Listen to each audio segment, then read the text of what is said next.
오늘은 열왕기하 22장과 23장입니다. 오늘은 요시야 왕에 대한 내용이 22장부터 23장에 걸쳐 있기 때문에 그 두 장 전체의 내용 중에서 할 수 있도록 하겠습니다. 내가 이곳에 내리는 모든 재앙을 너의 눈이 보지 못하리라. 하나님께서 요시야 왕에게 내려주셨던 축복이셨습니다.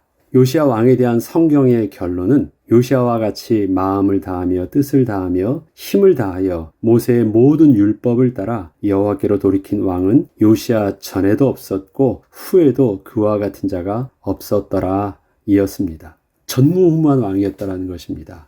그만큼 그가 하나님 앞에서 올바른 자였다라는 것입니다. 이처럼 요시야가 통치를 하던 시대는 유다뿐 아니라 북이스라엘의 일부 지역도 요시야에 의하여 모든 산당이 제거되었고 모든 우상들과 그 제단들도 완전히 제거되었을 뿐만 아니라 이방신을 섬기던 제사장들도 전부 죽임을 당하였고 이방신을 섬길 때 행하던 종교적 습관들도 다 금지되었으며 산당에서 섬기던 제사장들도 불러들여 따로 양식을 주므로 더 이상 산당에서의 제사가 행해지지 않도록 하였습니다.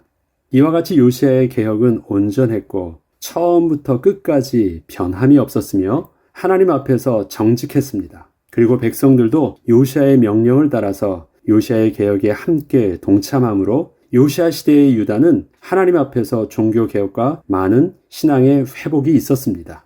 그런데 그럼에도 불구하고 하나님께서는 유다를 향하셨던 당신의 진노를 멈추지 않으시겠다고 하셨고 요시야 왕의 결말도 애굽 왕이 아수르를 치고자 하여 유브라데 강으로 가던 길에서 유다를 지나게 되었을 때 요시야 왕이 이를 맞서 나갔다가 무깃도에서 애굽 왕에 의해서 죽임을 당하게 되었습니다. 이렇게 요시야는 하나님 앞에서 온전하였음에도 불구하고 요시야의 죽음을 보자면 그가 하나님 앞에서 율법의 말씀을 따라서 그렇게 열심을 다했던 일들이 한편으로는 허무하게 느껴지기도 합니다. 그런데 과연 요시야와 그 백성들이 하나님의 말씀에 순종함으로 행하였던 그 모든 종교개혁의 열심들이 아무런 소용이 없었던 일이었을까요? 그것은 분명 아니었습니다. 하나님께서는 왕과 백성들의 겸비함을 분명히 보셨고 저들의 신실함이 복이 되도록 하셨습니다. 그런데 그렇게 복이 되도록 베푸시는 그 하나님의 은혜의 방편이 우리의 생각과 상식과는 좀 다를 뿐이었습니다. 우리는 하나님 앞에서 온전히 회개하면 하나님께서 모든 진노와 재앙을 다 멈추시고 돌이키시고 우리에겐 좋은 것으로 주실 것 같은데 요시야 왕에게는 그런 하나님의 방법이 아니셨던 것입니다. 먼저 하나님의 진노는 이미 하나님의 백성에게 말씀하여 주셨던 율법의 말씀에 의한 것임을 요시야에게 말씀하여 주셨습니다. 열왕기하 22장 17절로 18절에 보면 여호와의 말씀이 내가 이 곳과 그 주민에게 재앙을 내리되 곧 유다 왕이 읽은 책의 모든 말대로 하리니 이는 이 백성이 나를 버리고 다른 신에게 분향하며 그들의 손으로 모든 행위로 나를 경노하게 하였음이라. 그러므로 내가 이곳을 향하여 내린 진노가 꺼지지 아니하리라. 이렇게 이미 말씀하셨던 그 율법의 말씀대로 하나님의 거룩하심과 신실하심에 근거한 결정이었던 것입니다. 유다의 멸망은 그런 하나님의 말씀에 근거였던 것입니다.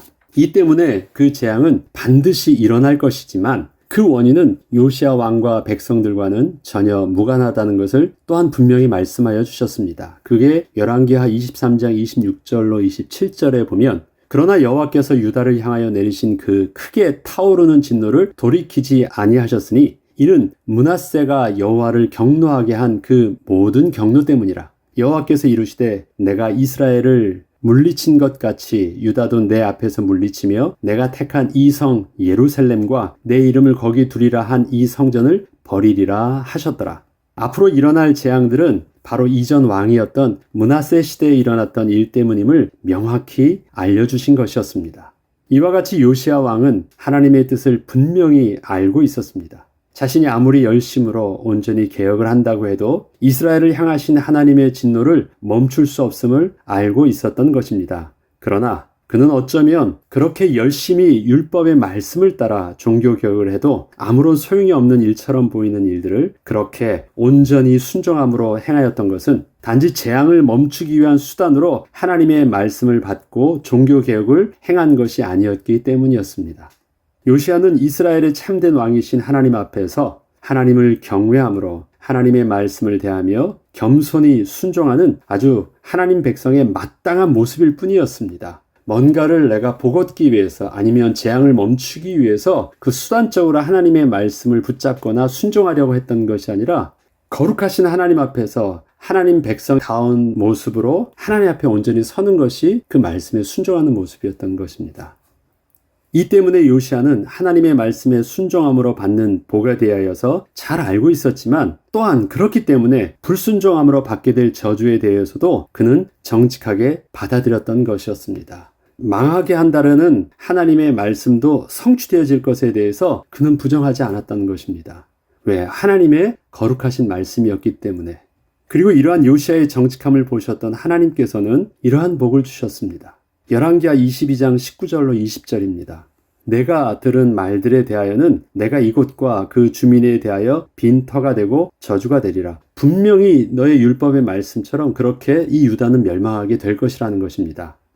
그러나 그렇게 한 말을 너가 듣고 마음이 부드러워져서 여호와 앞 곧 내 앞에서 겸비하여 옷을 찢고 통곡하였으므로 나도 너의 말을 들었노라. 네가 나의 말을 들었던 것처럼 나도 너의 말을 들었다라는 것입니다. 네가 하나님의 말씀에 대해서 겸손히 들었다면 나도 너의 말에 대해서 그렇게 귀 기울여 들어주겠다라는 것입니다. 그 겸비함에 그 은혜를 구하는 요시야의 기도에 응답해 주시겠다는 것이었습니다. 여호와가 말하였느니라. 그러므로 보라, 내가 너로 너의 조상들에게 돌아가서 평안히 묘실로 들어가게 하리니 내가 이곳에 내리는 모든 재앙을 너의 눈이 보지 못하리라 하였느니라. 보지 않게 하여 주시겠다라는 것입니다. 내가 이곳에 내리는 모든 재앙을 내 눈이 보지 못하리라. 이러한 하나님의 말씀을 하나님께서 요시야에게 은혜로 주신 것이라면 또 복으로 주신 것이라면 이러한 하나님의 말씀의 관점에서 요시야 왕의 죽음을 다시 한번 살펴볼 필요가 있습니다. 그는 애굽이 유다를 침공할 때 예루살렘이 점령당함으로 애굽 왕에 의해서 비참하게 죽은 것이 아니라 유다와는 무관하게 애굽 왕이 지난날 북이스라엘을 멸망시켰던 그 아수르를 자신의 군사적 목적에 의해서 치고자 올라가던 길에 이에 맞서 싸우려 하다가 무기토에서 죽임을 당한 것이었습니다. 지난번에 제가 말씀드렸죠. 이스라엘의 지정학적 위치는 북쪽과 남쪽 강대국 열방의 샌드위치처럼 껴있다고요. 그래서 어디든지 남쪽 애굽이 북아수르를 치려고 하면은 이스라엘을 거쳐가야 됐고 북아수르도 남쪽 애굽을 치려고 하면 또 이스라엘과 유다를 거쳐가야 됐어요. 그런데 거쳐가는 그 길인데 내가 그냥 거쳐만 갈게. 이 말을 어떻게 믿어요? 그 군대가 자기네 나라를 건너가는데.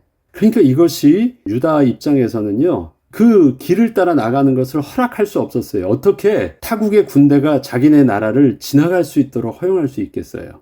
그래서 유다 왕 요시야도 애굽 왕은 그럴 목적이 아니었음에도 불구하고 그렇게 지나가고자 할 때 그가 와서 막았던 것입니다. 무기토에서 싸우다가 전사한 것이에요. 그냥 죽은 것입니다. 애굽이 유다를 치려고 하다가 예루살렘 성을 함락해서 왕권을 빼앗기고 멸망당하게 돼서 죽게 된 것이 아니에요. 전혀 상관없던 일들에 그렇게 요시야 왕은 애굽 왕에게 죽임을 당한 것이었습니다. 이것은 유다가 외세 침략에 멸망당하게 된 국가적 위기를 맞게 된 것이 분명 아니었고 요시야 왕도 외세의 주권을 빼앗기는 수치와 고통을 당하게 된 것도 아니었습니다. 하나님이 앞서 말씀하셨듯이 앞으로 일어날 이스라엘의 모든 재앙을 보지 않게 하시는 은혜의 섭리이셨던 것입니다. 그 다음 왕부터 겪게 되는 그 고통이 얼마나 큰 건 줄 아십니까? 왕권을 빼앗기고 비참하게 쇠사슬에 묶여가지고 끌려서 바벨론까지 가는 그 모습, 모든 일정을 보면 얼마나 많은 수치와 모욕과 고통을 당하고 절망에 빠졌는데요. 그에 비해서 요시야 왕은 그냥 그대로 자기의 모습을 가지고 그대로 죽었던 것입니다. 당장의 애굽 왕에 의해서 그렇게 죽임당한 그 요시야 왕의 모습을 보면 평생에 하나님의 말씀에 순종하며 살았던 것이 미련하고 후회스럽고 또한 실패한 것처럼 보여도 선하신 하나님의 섭리는 분명히 그를 복되게 하셨던 것입니다.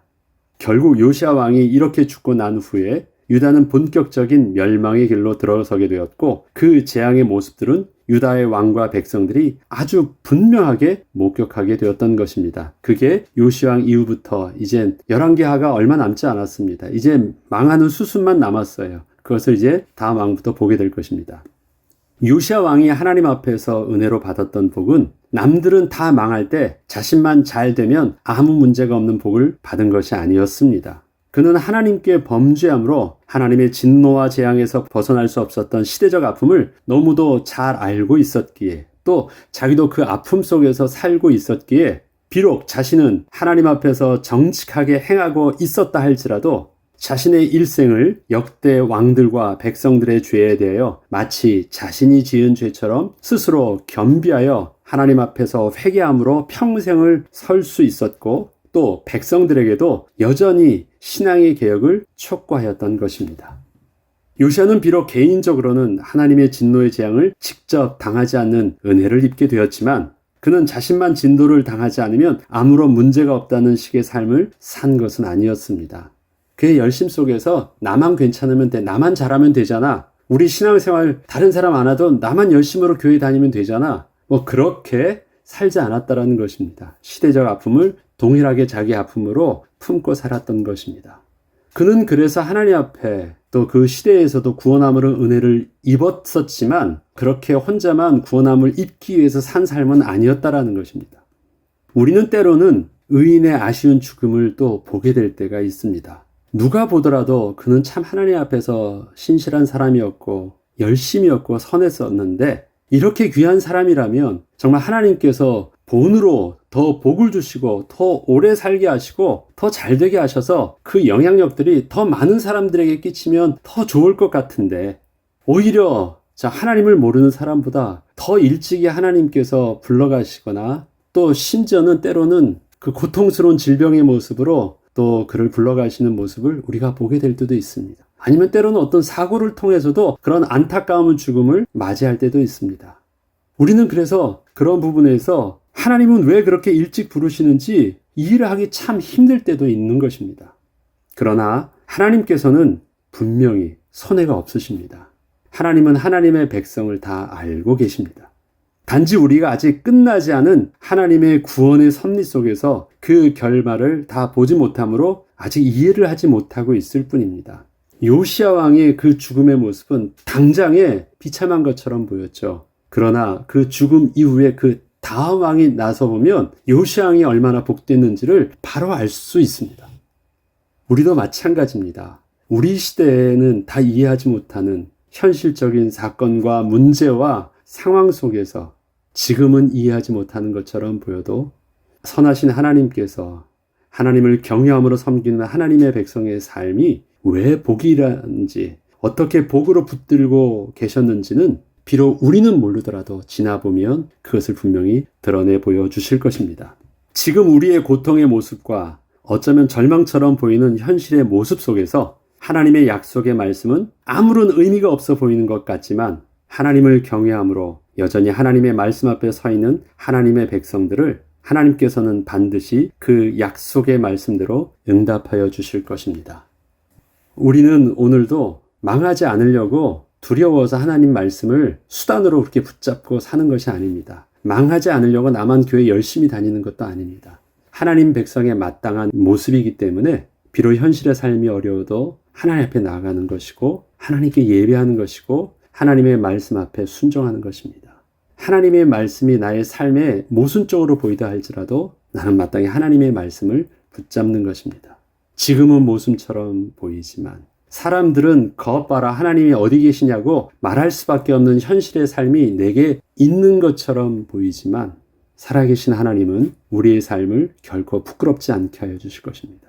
그리고 우리의 애통함의 기도와 겸비함의 기도가 이 시대에 한 줄기 빛이 되어서 하나님의 소원을 이루는 그 일에 온전히 우리를 그렇게 사용하여 주실 것입니다.